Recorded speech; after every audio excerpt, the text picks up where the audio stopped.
નમસ્કાર વિદ્યાર્થી મિત્રો, તો આપણે આજે ચેપ્ટર નંબર 3 વિદ્યુત પ્રવાહ જે શરૂ છે એ વિદ્યુત પ્રવાહમાં આપણે આગળના ટાઈમમાં અવરોધ વિશેની વાત આપણે લેક્ચરોમાં કરેલી.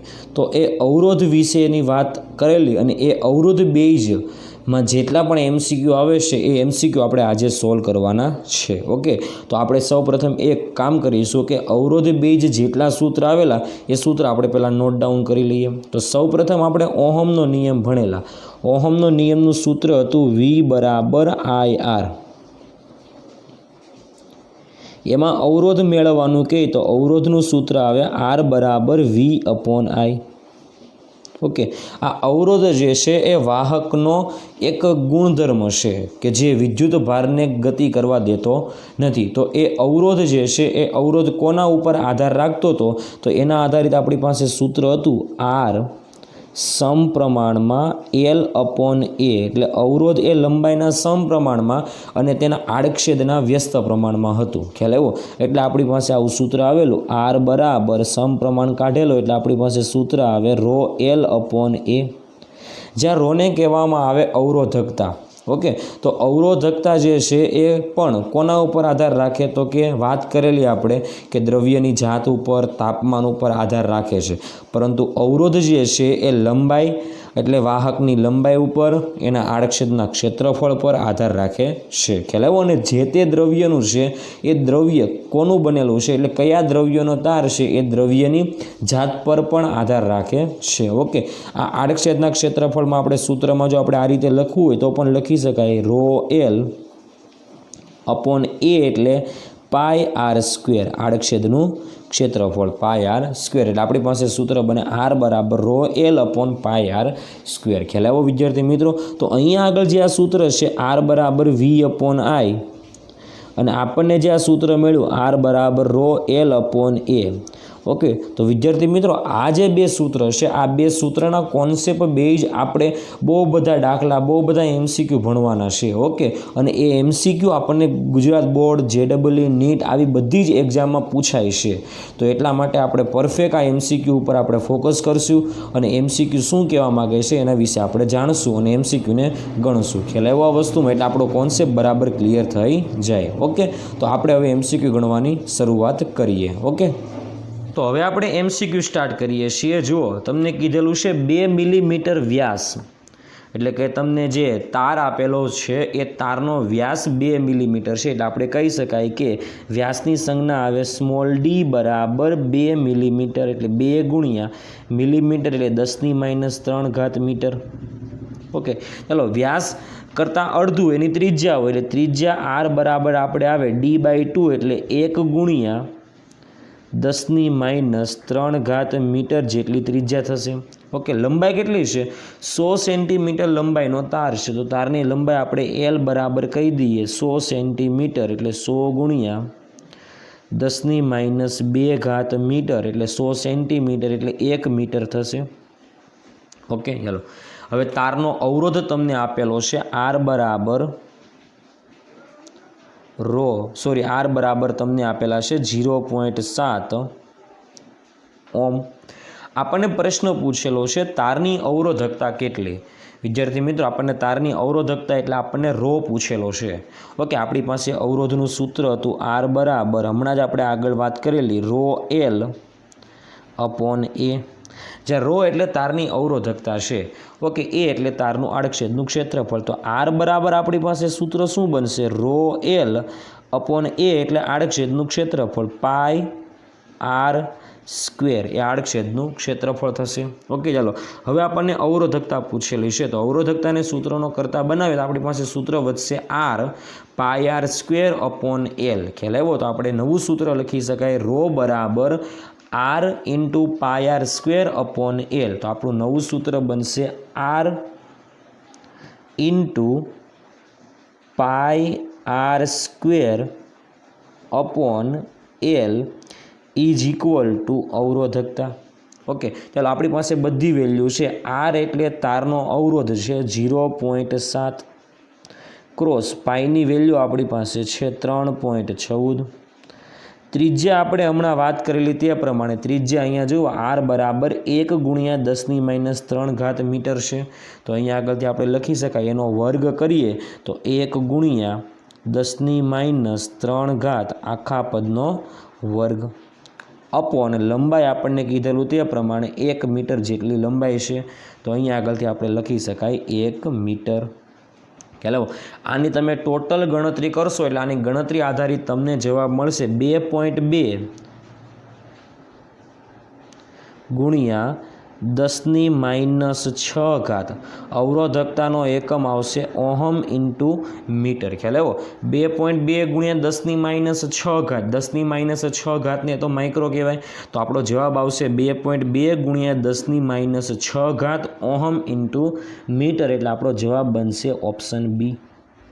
ખ્યાલ આવ્યો આ વસ્તુમાં વિદ્યાર્થી મિત્રો? ઓકે, તો તમે આ જે સૂત્ર જે છે એ સૂત્ર બે જ ધીરે ધીરે પ્રેક્ટિસ કરશો તો તમને રકમમાં શું માગેલું છે અને તમને રકમમાં શું આપેલું છે એટલું તમે અલગ પાડી દેશો તો તમને આરામથી જવાબ મળી જશે. ખ્યાલ આવ્યો આ વસ્તુમાં વિદ્યાર્થી મિત્રો? ઓકે, તો આ ગણતરી તમારે થોડીક યાદ રાખવાની છે. ખ્યાલ આવ્યો આ વસ્તુમાં? ઓકે, ચાલો આપણે આગળના એમસીક્યુની પ્રેક્ટિસ કરીએ.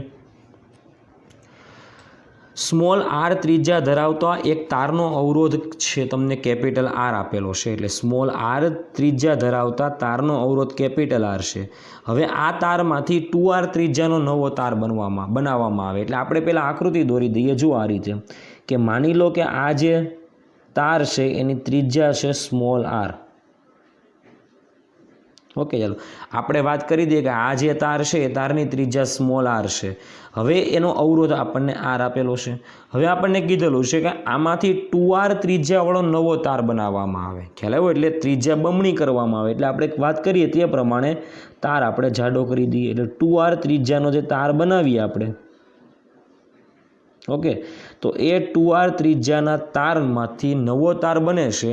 તો એ નવો તાર બનાવવામાં આવે તો નવા તારનો અવરોધ કેટલો થશે એ આપણે મેળવવાનું છે. ખ્યાલ આવ્યો આ વસ્તુમાં વિદ્યાર્થી મિત્રો? ઓકે, તો સૌ પ્રથમ આપણે એટલું યાદ રાખશું કે r ત્રિજ્યામાંથી 2r ત્રિજ્યાનો તાર બનાવવો છે. તો અહીંયા આગળ આપણને કંઈ કીધેલું નથી લંબાઈમાં કેવો ફેરફાર થાય એ કીધેલો નથી. ખાલી આપણને તારનો જે ત્રિજ્યા છે એ ત્રિજ્યામાં જ ફેરફાર થાય એવું કીધેલું છે. ઓકે, ચાલો તો આપણે કંઈક કોન્સેપ્ટ વાપરવાનો છે. બરાબર ધ્યાન આપજો. આપણી પાસે અવરોધનું સૂત્ર છે R બરાબર ρl/a. ઓકે, ચાલો હવે આ સૂત્રમાં તમારે શું કામ કરવાનું છે? ઉપર અને નીચે એ વડે ગુણાકાર કરવાનો છે. કેમ? તો કે હમણાં તમને એનો આઈડિયા આવશે. R બરાબર ρl એ ઉપર અને નીચે એ વડે ગુણાકાર કરવાનો છે. એટલે ઉપર એ થશે તો નીચે a ઇન્ટુ a એટલે a² થશે. ખ્યાલ આવ્યો? ઓકે, ચાલો હવે r ત્રિજ્યામાંથી 2r ત્રિજ્યાનો તાર બનાવેલો છે તો વાહકની અવરોધકતામાં કોઈ ફરક પડશે નહીં. કારણ કે આપણે વાત કરેલી કે વાહકની જે અવરોધકતા છે ને એ પરિમાણ ઉપર તો આધાર રાખતું જ નથી. ખ્યાલ આવ્યો આ વસ્તુમાં? એ માત્ર તાપમાન ઉપર, દ્રવ્યની જાત ઉપર, આવી બધી વસ્તુ ઉપર આધાર રાખે છે. પણ અવરોધકતા અને વાહકતા જે છે એ પરિમાણ ઉપર તો આધાર રાખતો જ નથી. ખ્યાલ આવ્યો આ વસ્તુમાં? એટલે આપણે કહી શકાય કે આરમાંથી 2r જે ત્રિજ્યાનો તાર બનાવીએ છીએ તો એની અવરોધકતામાં કોઈ જાતનો ફરક નહીં પડે. અવરોધમાં ફરક પડશે પરંતુ અવરોધકતામાં ફરક પડશે નહીં. એટલે આ પહેલાં કોન્સેપ્ટ યાદ રાખજો. તો અવરોધકતામાં કોઈ ફરક નહીં પડે. એટલે આપણું જે આ સમીકરણ છે એ સમીકરણમાં આપણે આગળ વાત કરીએ તો લંબાઈ ગુણ્યા ક્ષેત્રફળ કે જેને કહેવામાં આવે કદ, તો આપણી પાસે નવું સૂત્ર બને R બરાબર ρv/a². ઓકે, ચાલો હવે ρ એટલે ઘનતા છે.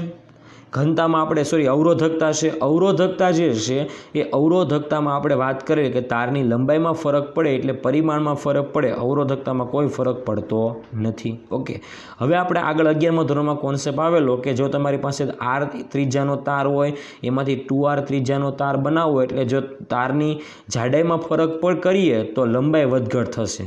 ખ્યાલ આવ્યો?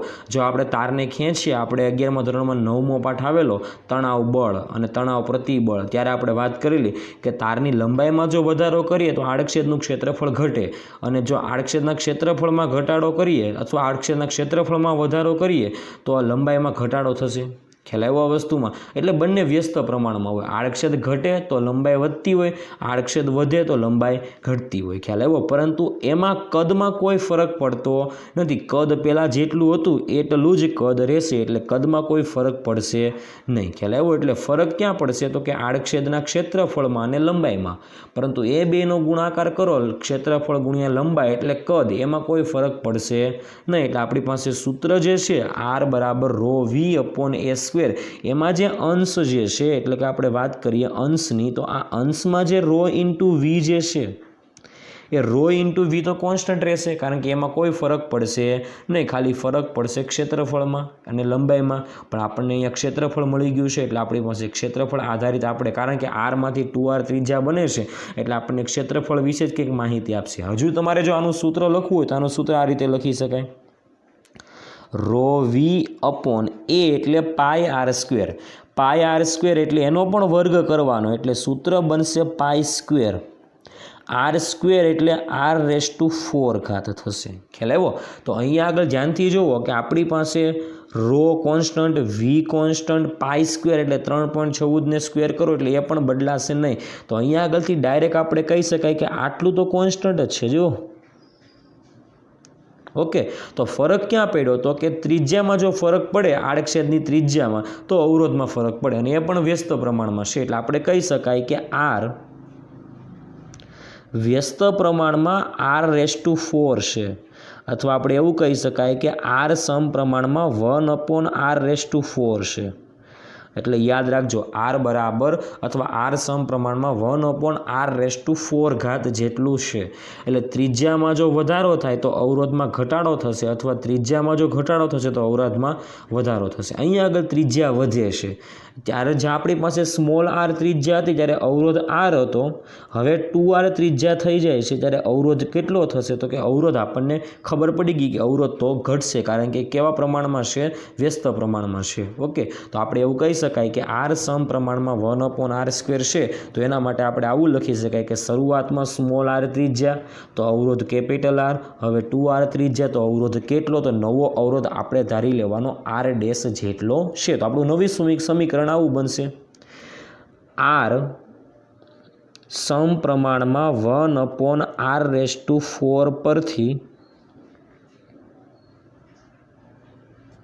શું કહી શકાય આપણે? R બરાબર, અથવા આપણે આવું લખી શકાય R/r'. r' એટલે નવો અવરોધ, R એટલે 1/r⁴ અને r' એટલે 1/2r⁴. આપણે આવું કહી શકાય ને, 2r⁴. ઓકે, ચલો 2⁴ 2/4 એટલે આપણને ખબર છે 16 થશે. તો સૂત્ર બનશે 16r⁴/r⁴. r⁴ કેન્સલ થશે, તો વચ્ચે આપણી પાસે r/r' ઇઝ ઇક્વલ ટુ 16. તો આપણે અહીંયા આગળથી નવું સમીકરણ બનાવી શકાય કે r/r' ઇઝ ઇક્વલ ટુ 16. તો r' ઇઝ ઇક્વલ ટુ સૂત્ર બનશે r/16. ખ્યાલ આવ્યો? એટલે આપણને ખબર પડી ગઈ કે અવરોધ જે છે એ શરૂઆતના અવરોધ કરતાં 16મા ભાગનો થશે, એટલે આપણો જવાબ આવશે r/16. ખ્યાલ આવ્યો વિદ્યાર્થી મિત્રો? આ વસ્તુમાં સાવ ઇઝી કોન્સેપ્ટ છે, પરંતુ શરૂઆતમાં આપણે જે ઉપર અને નીચે જે એ વડે ગુણાકાર કરવાનો કીધેલો વિદ્યાર્થી મિત્રો, આની જેવો સેમ દાખલો આપણે હમણાં આવશે, ત્યારે ઉપર નીચે આપણે L વડે ગુણાકાર કરશું. ક્યારે L વડે ગુણાકાર કરવો અને ક્યારે એ વડે ગુણાકાર કરવો, ખ્યાલ આવ્યો? એ આપણે મગજમાં કોન્સેપ્ટ બેસાડવાનો. જો તમારી પાસે ક્ષેત્રફળમાં વધારો કે ઘટાડો થતો હોય તો ઉપર નીચે એ વડે ગુણાકાર કરવાનો, અને જો લંબાઈમાં વધારો કે ઘટાડો થતો હોય તો ઉપર નીચે L વડે ગુણાકાર કરી શકાય. ખ્યાલ આવ્યો? એટલે આ કોન્સેપ્ટ બે જે સેમ આના જેવો હમણાં આપણે આગળ દાખલો આવશે. ખ્યાલ આવ્યો? એટલે આપણે ઇનશોર્ટ અહીંયા આગળ જવાબ આપણો આવશે r/16. ખ્યાલ આવ્યો? તો એટલું યાદ રાખવાનું કે અવરોધ જે છે એ ત્રિજ્યાના ચતુર્થ ઘાતના વ્યસ્ત પ્રમાણમાં છે. ખ્યાલ આવ્યો આ વસ્તુમાં? ઓકે, આપણે આગળનો દાખલો જોઈએ. 2 મીટર લંબાઈ આપેલી છે, એટલે આપણને ખબર પડી કે L બરાબર કેટલા મીટર છે? 2 મીટર. 1.7 × 10⁻⁶ મીટર સ્ક્વેર આડછેદવાળા, એટલે આડછેદનું ક્ષેત્રફળ આપેલું છે. એક તાંબાનો તાર છે, તો અહીંયા આગળ આપણને તાંબાનો તાર આપેલો છે. કે જેનો અવરોધ આપણને આપેલો છે 2 × 10⁻2 ઓહ્મ. તો આપણને પૂછેલું છે કે તો તેની અવરોધકતા શું હશે? તો આપણી પાસે સૂત્ર છે R બરાબર ρl/A. ઓકે, તો એમાંથી અવરોધકતા આપણે મેળવવાની છે એટલે રોને સૂત્રનો કરતા બનાવીએ એટલે સૂત્ર બને RA/L, જ્યાં R એટલે અવરોધ છે, A એટલે આડછેદનું ક્ષેત્રફળ છે, L એટલે લંબાઈ છે. એટલે આપણું નવું સમીકરણ આવું બનશે ρ બરાબર અવરોધ આપણને આપેલો છે 2 × 10⁻2 ઓહ્મ. ઓકે, ચલો ક્ષેત્રફળ તમને આપેલું છે 1.7 × 10⁻6. ઓકે, અપોન આપણે વાત કરીએ તે પ્રમાણે લંબાઈ આપણને આપેલી છે 2, તો 2 તો કેન્સલ થઈ ગયા એટલે ડાયરેક્ટ તમને જવાબ મળશે ρ બરાબર 1.7 × 10⁻6 ને 10⁻2 તો 10⁻8. અવરોધકતાનો એકમ આવશે ઓહમ ઇન્ટુ મીટર. તો આપણો જવાબ આવશે 1.7 × 10⁻8 ઓહમ ઇન્ટુ મીટર. તો આપણો જવાબ આવશે ઓપ્શન A. ખ્યાલ આવ્યો આ વસ્તુમાં વિદ્યાર્થી મિત્રો? આ પણ સાવ ઇઝી કોન્સેપ્ટનો દાખલો છે. ઓકે, ચાલો આગળનો દાખલો ગણીએ. તાંબાના તારની અવરોધકતા તમને આપેલી છે 5 × 10⁻6 ઓહમ ઇન્ટુ સેન્ટીમીટર છે. ખાસ ધ્યાન આપજો, સેન્ટીમીટરમાં છે. તારની લંબાઈ 110 સેન્ટીમીટર છે. અવરોધ તમને 7 ઓહમ આપેલો છે. તો આપણને પ્રશ્ન પૂછેલો છે કે તારની ત્રિજ્યા કેટલી થશે, એટલે આપણે તારની ત્રિજ્યા મેળવવાની છે. તો આપણને અવરોધકતા આપેલું છે એ બે જ આપણે સૂત્ર મૂકીએ R બરાબર ρl/A. ચલો, આપણને તારની ત્રિજ્યા પૂછેલી છે એટલે આપણે ક્ષેત્રફળનું પહેલાં સૂત્ર મૂકી દઈએ R બરાબર ρl/Aની જગ્યાએ આપણી વેલ્યુ મૂકી દઈશું πr². ઓકે, એમાંથી આપણે R મેળવવાનું છે એટલે Rને સૂત્રનો કરતા બનાવશું એટલે આપણી પાસે સૂત્ર વધશે small r² is equal two ρl/π small r². Sorry, pi into capital R થશે કારણ કે r² તો સામે ગયો ને. તો આપણી પાસે સૂત્ર વધશે ρl/πr. ρ એટલે અવરોધકતા. અવરોધકતા તમને આપેલી છે 5 × 10⁻6. તો આપણે લખી શકાય કે 5 ગુણ્યા એટલે આપણી પાસે r² બરાબર સૂત્ર મળ્યું ρl/πr. તો આપણી પાસે આપણે આવું કહી શકાય કે r² બરાબર ρl/π કેપિટલ R. હવે આપણે એની અંદર કિંમત મૂકી દઈએ સામાન્ય રીતે. રોની કિંમત આપણી પાસે અવરોધકતા છે 5 × 10⁻6 ક્રોસ L લંબાઈ આપણને આપેલી છે 110 સેન્ટીમીટરનું સેન્ટીમીટરમાં જ રહેવા દઈશું. કેમ તો કે આપણને જવાબ છેલ્લે સેન્ટીમીટરમાં આપેલો છે. પાઈની વેલ્યુ આપણને ખબર છે 22/7 ક્રોસ આપણને અવરોધ આપેલો છે 7. ખ્યાલ આવ્યો આ વસ્તુમાં? 22/7 કેમ લખો? કારણ કે 3.14 અથવા 22/7 લખી શકાય. આ કેન્સલ થઈ ગયું. ખ્યાલ આવ્યો આ વસ્તુમાં વિદ્યાર્થી મિત્રો? ઓકે, ચાલો હવે આપણે કહી શકાય કે અહીંયા આગળ 10⁻6 ને 110 છે એટલે આપણે આને આ રીતે પણ લખી શકાય કે 10⁻ આ અને આને જો આપણે કેન્સલ આઉટ કરવું હોય તો અહીંયા આગળ લખી શકાય 10⁻5 ક્રોસ અહીંયા આગળ લખી શકાય 11. ખ્યાલ આવ્યો? 11 × 2 એટલે લખી શકાય 22. 11 × 2 એટલે કેટલા લખી શકાય? 22. તો આ બધું કેન્સલ આઉટ થશે તો વધશે ખાલી આટલું જ. આ કેન્સલ આઉટ થઈ ગયું, અહીંયા 2 વધશે તો અહીંયા આગળ આપણે આવું લખી શકાય 5/2 એટલે 2.5 ગુણ્યા 10⁻5. ઓકે, હવે આપણે પોઈન્ટ ખસેડીએ તો આપણી પાસે આવું સૂત્ર મળે r² બરાબર 25 ગુણ્યા 10⁻6 થશે. ઓકે, તો આપણે આ જવાબ, કારણ કે આ સાઈડ પોઈન્ટ ખસે એટલે કે ઘાત ઘટશે. ઓકે, તો હવે r² બરાબર 25 ગુણ્યા 10⁻6 મેળવી હવે એનું વર્ગમૂળ કરી શકાય. 25નું વર્ગમૂળ 5, 10⁻6નું વર્ગમૂળ 10⁻3 એટલે 5/1000 કરો એટલે તમને જવાબ મળે 0.005. એટલે આપણને જવાબ મળશે 0.005 સેન્ટીમીટર. આ આપણો જવાબ થશે. ખ્યાલ આવ્યો આ વસ્તુમાં વિદ્યાર્થી મિત્રો? ઓકે, એટલે આપણને તારની ત્રિજ્યા મળી ગઈ. ખ્યાલ આવ્યો? સૂત્ર તો એ જ છે, કોન્સેપ્ટ પણ એ જ છે, આમાં પણ કાંઈ નવીનમાં છે નહીં. એટલે આપણો જવાબ આવશે ઓપ્શન એ 0.005 સેન્ટીમીટર. ખ્યાલ આવ્યો આ વસ્તુમાં વિદ્યાર્થી મિત્રો? ઓકે, આગળ MCQની પ્રેક્ટિસ કરીએ. ચાલો, સૌથી મોસ્ટ ટાઈમ MCQ છે. નીચેનામાંથી કયા પરિમાણવાળા તારનો અવરોધ લઘુત્તમ હશે? એટલે આપણને એવું કીધું કે નીચેનામાંથી કયું પરિમાણ હશે કે આપણને બે પરિમાણ આપેલા છે, લંબાઈનું અને ત્રિજ્યાનું. અહીંયા D/2 એટલે વ્યાસનું અડધું એટલે ત્રિજ્યા કહેવાય. ઓકે, તો વ્યાસ બોલો કે ત્રિજ્યા બોલો, બંનેમાં આપણને ડિફરન્સ ખબર છે. એટલે આપણને એટલું તો ખબર પડી ગઈ કે લંબાઈ અને તારના વ્યાસનું આ બે પરિમાણ આપેલું છે. તો નીચેના પૈકી કયા પરિમાણવાળા તારનો અવરોધ લઘુત્તમ હશે? L લંબાઈ છે અને D તારનો વ્યાસ હશે. ઓકે, ચાલો હવે ધ્યાન આપજો. અહીંયા આગળ બરાબર આપણી પાસે અવરોધનું સૂત્ર હતું R બરાબર પરિમાણ ઉપર કઈ રીતે આધાર રાખે એના માટે. તો R બરાબર આપણી પાસે સૂત્ર હતું ρL/A. ઓકે, જ્યાં ρ એટલે અવરોધકતા છે, L એટલે લંબાઈ છે અને A એટલે આડછેદનું ક્ષેત્રફળ છે. હવે આપણે આને આડછેદના ક્ષેત્રફળને આપણે વ્યાસમાં કન્વર્ટ કરવું હોય તો આપણી પાસે આવું સૂત્ર આવે, ρL/A એટલે πr². ઓકે, ત્રિજ્યા એટલે વ્યાસ કરતાં અડધું, એટલે આને હજુ આપણે આ રીતે લખી શકાય, ρL/π, R એટલે D/2 વ્યાસનું અડધું એનો સ્ક્વેર. એટલે આપણી પાસે સૂત્ર બનશે R બરાબર ρL/π D². અપોન 4 છેદનો છેદ ક્યાં જશે? અંશમાં જશે. એટલે અહીંયા આગળથી આપણને જે આ સૂત્ર મળ્યું ને એ સૂત્ર બરાબર ધ્યાન આપજો વિદ્યાર્થી મિત્રો. ઓકે, સૂત્ર આપણને મળેલું છે 4ρL/π D².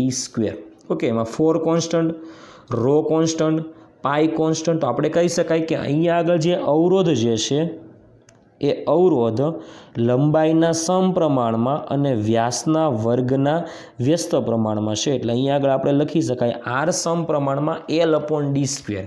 અવરોધ જે છે એ લંબાઈના સમપ્રમાણમાં અને વ્યાસના વર્ગના વ્યસ્ત પ્રમાણમાં છે. એટલે એવું કહી શકાય કે લંબાઈ વધારે અને વ્યાસ જે છે એ ઓછો હોવો જોઈએ. બંને કેવા પ્રમાણમાં હોવા જોઈએ? વ્યસ્ત પ્રમાણમાં. ખ્યાલ આવ્યો આ વસ્તુમાં? હવે આપણે બધા MCQ આ જે A, B, C, D option આપ્યા એની કિંમત આપણે આમાં મૂકી દઈએ અને આપણને અવરોધ જે છે એ અવરોધ લઘુત્તમ માગેલો છે.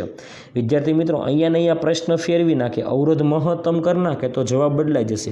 અહીંયા આગળ આપણે બધા ઓપ્શન આની અંદર મૂકશું અને જે અવરોધ નાનો હશે એ આપણે જવાબ ડિસાઇડ કરીશું. ખ્યાલ આવ્યો? એટલે આપણી પાસે સૂત્ર છે આયરું કે R સમપ્રમાણમાં L/D². ખ્યાલ આવ્યો? તો આપણે કિંમત મૂકીએ અને ટ્રાય કરીએ. ચાલો, પહેલો ઓપ્શન જુઓ, 2L/D. પહેલાં પ્રથમ આપણી પાસે સૂત્ર છે R સમપ્રમાણમાં L/D². પહેલાં આને આપણે ધ્યાનમાં લેશું. ઓકે, ચાલો તો પહેલા ઓપ્શન આધારિત મૂકીએ કિંમત. તો R બરાબર L એટલે 2L, D² એટલે D/2 છે. તો આ D/2 મૂકો એટલે D²/4 થશે. D²/4, 4 ઇન્ટુ આપણે અહીંયા આગળ વાત કરીએ 4 × 2 એટલે અહીંયા આગળ થશે 8. તો અહીંયા આગળ આપણો જવાબ આવશે 8L/D². એટલે પહેલા ઓપ્શનનો જવાબ આવે 8L/D². બીજા ઓપ્શનમાં આપણે કિંમત મૂકીએ તો R બરાબર L/D² એ જ થયું. ખ્યાલ આવ્યો? ત્રીજા ઓપ્શનમાં કિંમત મૂકીએ તો R બરાબર Lની જગ્યાએ L/2 મૂકવાના એટલે L/2 ઇન્ટુ D². તો બેનો 2Dનો સ્ક્વેર 4D². 4 × 2 એટલે અહીંયા આગળ થશે 8D². ખ્યાલ આવ્યો? અહીંયા આગળ 2L અને 2D મૂકીએ તો નવું સૂત્ર બનશે આપણી પાસે R બરાબર 2L મૂકીએ તો અહીંયા આગળ બનશે 2L અપોન 2Dનો સ્ક્વેર 4D² એટલે ઉપર 2L, નીચે 4D² એટલે ઉપર વધશે L અને નીચે વધશે 2D. તો અહીંયા આગળ આપણે કહી શકાય કે ઉપર વધશે L અને નીચે વધશે 2D². ખ્યાલ આવ્યો? એટલે આપણે પાસે અહીંયા આગળ ઓપ્શન આવી ગયા. આ પહેલો ઓપ્શન ધ્યાન આપજો કે જેનો અવરોધ છે 8L/D². અહીંયા આગળ બીજો ઓપ્શન કે જેનો અવરોધ છે L/d², અહીંયા આગળ ત્રીજો અવરોધ જે છે કે એનો ઓપ્શન છે L/8d², અહીંયા આગળ ચોથો ઓપ્શન છે કે જેનો અવરોધ છે L/2d². આમાંથી સૌથી નાનામાં નાનો અવરોધ આપણી પાસે છે L/8d². ખ્યાલ આવ્યો? એટલે આપણે કહી શકાય કે સૌથી નાનામાં નાનો અવરોધ જે છે એ ઓપ્શન સી આધારિત જે પરિમાણ છે એનો છે. ખ્યાલ આવ્યો? એટલે આપણો જવાબ આવશે ઓપ્શન ડી. ખ્યાલ આવ્યો આ વસ્તુમાં વિદ્યાર્થી મિત્રો? આવી જ રીતે તમને જો મોટામાં મોટો અવરોધ કહે, ખ્યાલ આવ્યો કે અહીંયા આગળ લઘુત્તમની જગ્યાએ જો તમને મોટો અવરોધ કહે તો જવાબ આવશે 8L/d². ખ્યાલ આવ્યો? કારણ કે મોટામાં મોટો અવરોધ એ છે, નાનામાં નાનો અવરોધ L/8d² છે. ખ્યાલ આવ્યો આ વસ્તુમાં? એના કરતાં મોટો L/2d² છે, એના કરતાં મોટો L/d² છે, પણ સૌથી વધારે મૂલ્યનો અવરોધ છે 8L/d². ખ્યાલ આવ્યો આ વસ્તુમાં વિદ્યાર્થી મિત્રો? ઓકે, તો આમાં આપણો જવાબ આવશે L/2 × 2d જે આપણી પાસે પરિમાણ છે એ પરિમાણનો અવરોધ સૌથી વધારે હશે. ખ્યાલ આવ્યો આ વસ્તુમાં વિદ્યાર્થી મિત્રો? ઓકે, હવે આપણે આગળના MCQની ઓકે, તો હવે આપણે આગળનો MCQ ગણીએ. જુઓ કે એક સરખા દ્રવ્યના એક સરખા દળના, દળ એક સરખું છે, ધ્યાનથી જોજો. ઓકે, બે તારની લંબાઈનો ગુણોત્તર 1/2 છે. એક સરખું દ્રવ્ય, એક સરખું દળ અને લંબાઈનો ગુણોત્તર 1/2 છે, તો તેનો અવરોધનો ગુણોત્તર કેટલો થશે? ખ્યાલ આવ્યો આ વસ્તુમાં? ઓકે, ચાલો. હવે ફરક એટલો છે કે દળ એક સરખું, દ્રવ્ય પણ એક સરખું, એટલે કે જે કોપર હશે તો બંને કોપરના હશે, સ્ટીલના હશે તો બંને સ્ટીલના હશે, લોખંડના તાર હશે તો બંને લોખંડના તાર હશે. ઓકે, પણ બે તારની લંબાઈનો ગુણોત્તર 1/2 છે. ખ્યાલ આવ્યો? તો તેનો અવરોધનો ગુણોત્તર કેટલો? આપણે હમણાં વાત કરેલી કે અવરોધ જે છે એ પરિમાણ પર આધાર રાખે. R =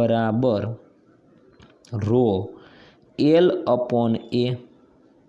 ખ્યાલ આવ્યો વિદ્યાર્થી મિત્રો? અહીંયા આગળ જે લંબાઈ છે એ લંબાઈ તો અવરોધના સમપ્રમાણમાં છે, પરંતુ અહીંયા આગળ આપણને ક્ષેત્રફળની કોઈ વાત કરેલી નથી. એટલે આપણે ક્ષેત્રફળને આપણે કંઈક નવા સ્વરૂપમાં લખીને એ બધી વસ્તુ કોન્સ્ટન્ટ ધારી લેવાની અને કોન્સ્ટન્ટ બનાવી દેવાની, તો આપણે ડાયરેક્ટ કહી શકાય કે અવરોધ જે છે એ માત્ર ને માત્ર લંબાઈ પર આધારિત છે. ખ્યાલ આવ્યો આ વસ્તુમાં? તો આપણે એને કંઈક આ રીતે લખી શકાય. હમણાં આપણે આગળ દાખલો હતો ત્યારે કીધેલું કે એ દાખલામાં આપણે ઉપર અને નીચે એ વડે ગુણાકાર કરેલો, ત્યારે આપણે કીધેલું કે ક્ષેત્રફળ આપણી પાસે હોય તો એ વડે ગુણાકાર કરવાનો, લંબાઈ આપણી પાસે હોય તો L વડે ગુણાકાર કરવાનો. અહીંયા આગળ સેમ એ જ દાખલો છે, આપણી પાસે ખાલી લંબાઈ છે.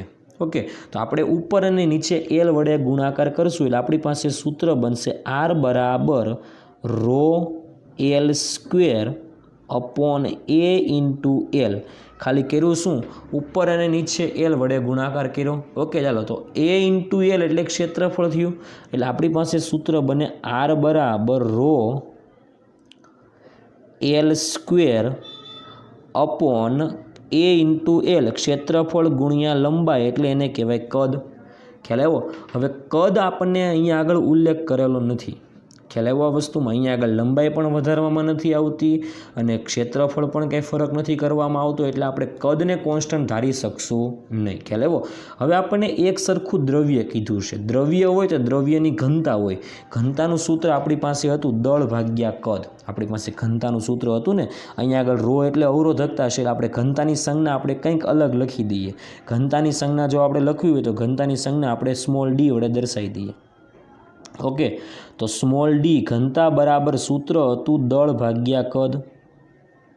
ઓકે, એમાંથી કદને તમે સૂત્રનો કરતા બનાવો તો સૂત્ર બનશે દળ ભાગ્યા ઘનતા. તો આપણી પાસે અવરોધનું નવું સૂત્ર આવશે R = ρL² કદ એટલે દળ ભાગ્યા ઘનતા. તો દળ ભાગાકાર કરો એટલે છેદનો છેદ ક્યાં જશે? અંશમાં. દળ ભાગાકાર ઘનતા. ખ્યાલ આવ્યો? એટલે ρL²D/m. આ આપણું જે સૂત્ર બન્યું ρL²D/m. તો આમાં ρ એટલે અવરોધકતા. તારની અવરોધકતામાં કોઈ ફરક પડશે નહીં, કારણ કે બંને એક સરખા દ્રવ્યના તાર છે, એટલે બંને તારની અવરોધકતા એક સરખી હશે. દળ એક સરખું છે, દ્રવ્ય એક સરખું છે, એટલે કે અવરોધકતા, આ ઘનતા એટલે સ્મોલ d એટલે ઘનતા, અને દળ આ બધું કોન્સ્ટન્ટ છે. અહીંયા આગળ સ્મોલ d એટલે વિદ્યાર્થી મિત્રો ખાસ યાદ રાખજો ઘનતા છે. ઓકે, ચાલો હવે આપણે વાત કરીએ કે રો કોન્સ્ટન્ટ, ડી કોન્સ્ટન્ટ, એમ કોન્સ્ટન્ટ, તો વધે છે શું? ખાલી લંબાઈ. તો અવરોધ જે છે એ લંબાઈના વર્ગના સમપ્રમાણમાં થઈ ગયો. ખ્યાલ આવ્યો આ વસ્તુમાં? હવે આપણે આ સંબંધ બે જ આપણે દાખલો ગણીએ. ઓકે, તો આર સમપ્રમાણમાં એલ સ્ક્વેર, તો આપણી પાસે નવું સૂત્ર બનશે. તો એના માટે આપણે આવું લખી શકાય, આર સમપ્રમાણમાં એલ સ્ક્વેર, તો આપણે આવું લખી શકાય, R1 upon R2 is equal two L1 square upon L2 square. L1 square upon L2 સ્ક્વેરને આપણે આ રીતે લખી શકાય, R1 upon R2 L1 upon L2 all square, L1 upon L2 all square. તો R1 અપોન R2 બરાબર સૂત્ર બનશે L1 upon L2 all square. L1 upon L2 એટલે લંબાઈનો ગુણોત્તર 1/2 છે, એનો સ્ક્વેર કરીએ એટલે 1/4 થશે. એટલે આપણી પાસે સૂત્ર વધશે R1 upon R2 is equal two 1/4. ખ્યાલ આવ્યો? તો આ આપણો જવાબ થશે કે અવરોધનો ગુણોત્તર જે છે એ 1/4 જેટલો થશે. ખ્યાલ આવ્યો આ વસ્તુમાં વિદ્યાર્થી મિત્રો? એટલે આપણો ઓપ્શન આવશે ડી. ખાસ ધ્યાન આપજો, એ જ કોન્સેપ્ટ છે, એ જ દાખલો છે, પણ કંઈક અલગ રીતે દર્શાવેલો છે. ખ્યાલ આવ્યો આ વસ્તુમાં? લંબાઈ હોય તો લંબાઈ વડે ગુણાકાર કરવાનો, ક્ષેત્રફળ હોય તો ક્ષેત્રફળ વડે ગુણાકાર કરવાનો. એટલે તમારે કોના વડે ગુણાકાર કરવું એ તમારે ખાસ ધ્યાન રાખવાનું રહેશે. જો અહીંયાથી ખ્યાલ આવ્યો આ વસ્તુમાં વિદ્યાર્થી મિત્રો? ઓકે, તો આ દાખલાનો જવાબ આવશે 1/4. ઓકે, આગળનો દાખલો ગણીએ. એક તારનો અવરોધ છે R ઓમ. જો તેની લંબાઈ ખેંચીને 4 ગણી કરવામાં આવે તો અવરોધકતા, આપણે હમણાં જ વાત કરેલી કે અવરોધકતા જે છે એ અવરોધકતા એ વાહકના પરિમાણ પર આધાર રાખતું નથી. અવરોધ રાખે છે પણ અવરોધકતા વાહકના પરિમાણ પર આધાર રાખતું નથી. આ ખાસ યાદ રાખવાનું છે, આધાર રાખતું નથી. ઓકે, તો તમે અવરોધકતા વાહકની લંબાઈ ગમે એટલી કરો, અવરોધકતામાં કોઈ ફરક પડશે નહીં. અવરોધમાં ફરક પડશે, અવરોધકતામાં કોઈ ફરક પડશે નહીં. એટલે અહીંયા આગળ જવાબ આવશે અવરોધકતા બદલાશે નહીં. ખ્યાલ આવ્યો? લંબાઈ 4 ગણી કરો, અડધી કરો, અવરોધમાં ફરક પડશે પરંતુ અવરોધકતામાં કોઈ ફરક પડશે નહીં. ખ્યાલ આવ્યો આ વસ્તુમાં વિદ્યાર્થી મિત્રો? ઓકે.